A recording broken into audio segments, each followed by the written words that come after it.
une nouvelle société sur le plateau Innovation. J'ai le plaisir de recevoir la société Anamnèse avec sa solution Medana. Eh bien, messieurs, je vous laisse présenter.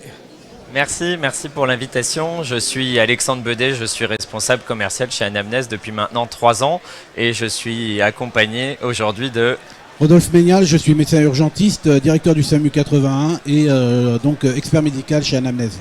Merci Rodolphe. Aujourd'hui, on vient vous présenter une solution qui va tourner en boucle à l'écran qui s'appelle Medana. Cette solution, elle est destinée aux services d'urgence et elle intervient à différents moments du parcours du patient.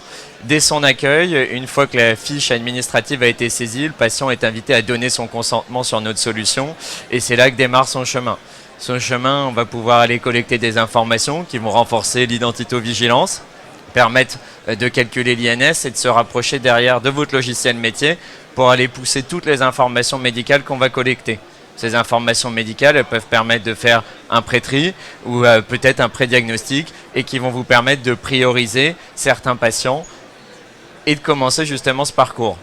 Ensuite, une fois que le patient commence son parcours aux urgences, on va venir tracer tous les événements qui ont lieu et que vous voulez communiquer à la famille, aux accompagnants et aux aidants qui restent de plus en plus à l'extérieur, dans les salles d'attente ou même au domicile.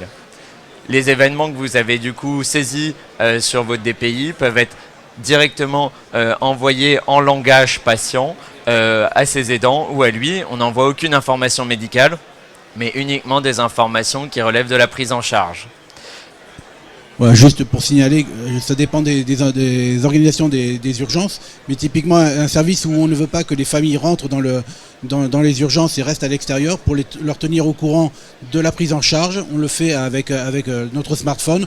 On lui dit voilà, le patient est enregistré, il a été vu par l'infirmière, puis vu par le médecin et il y a un délai d'attente d'1 heure et chaque fois donc ça tient au courant la famille qui n'a pas besoin de venir sonner pour savoir où on en est. Ils savent qu'il y en a pour 1 heure, 2 heures et ils sont au courant de la prise en charge. Donc ils voient qu'il y a une prise en charge qui avance et ils sont tenus au courant, comme ça ils savent s'ils peuvent aller chercher un café, etc. sans forcément venir parasiter l'infirmière, l'agent d'accueil ou le médecin. Il y a aussi un élément qui est important sur cette partie qu'on appelle compagnon, c'est le fait de pouvoir tracer une partie des actions qui vont vous permettre de renforcer votre pilotage, notamment quand vous faites appel à des avisps, puisque tout ça c'est tracé en temps réel et donc vous pouvez derrière animer ces reportings au niveau de votre activité. Ensuite vient le moment de la sortie. Au niveau de la sortie, on agit aussi avec une autre marque en ville qui s'appelle InziCare et qui nous permet de développer un gros réseau de libéraux en France. Et donc vous pouvez demander un type de soin, une demande d'intervention qui va venir se matcher en fonction de la zone de tournée, des types de soins qui sont pratiqués par la profession qui est requise.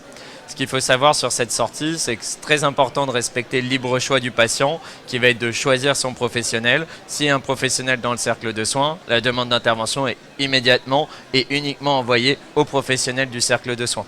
Le cercle de soins, on va le récupérer puisqu'on va parler au patient et ensuite les saisir sur la solution, ou alors le patient l'a peut-être saisi lors de son inscription et l'accueil. Une fois que le patient a pu utiliser cette solution, pour nous c'est très simple, quelques jours après, quelques heures après la sortie, d'aller l'interroger sur tout ce qui va être indicateur de qualité et satisfaction. Eh bien, merci pour cette présentation. Est-ce qu'il y a des questions? Alors, oui, vas-y. Est-ce que vous avez déjà mis en place une interconnectivité avec d'autres logiciels? C'est-à-dire les informations saisies dans l'API partent directement dans le DPI de l'hôpital? Alors, ces travaux sont assez longs. Sur les établissements dans lesquels on est en place, en général, on commence sans interopérabilité pour commencer à avoir de l'usage. Et donc, par exemple, la Foch, on est en cours d'interopérabilité avec leur DPI. En attendant, on lance quand même avec un bouton qui permet de faire un copier-coller structuré sur le logiciel. Sinon, quand on avance avec des hôpitaux, on doit très vite justement rencontrer vos DSI, puisque c'est eux qui vont justement nous mettre dans la boucle du logiciel. Et aujourd'hui, nous, notre but, c'est de limiter absolument ces tâches administratives que vous faites au quotidien. Donc, c'est d'aller vers cette interopérabilité. Par contre, ça prend du temps à chaque fois. Parfait. Eh bien, merci beaucoup. Alors, c'est quand même amusant de voir que en France, aujourd'hui, c'est plus facile de suivre un colis Amazon que l'évolution d'un proche aux urgences. Merci. Et vous pouvez retrouver Anamnèse sur le stand 19. N'hésitez pas. Merci.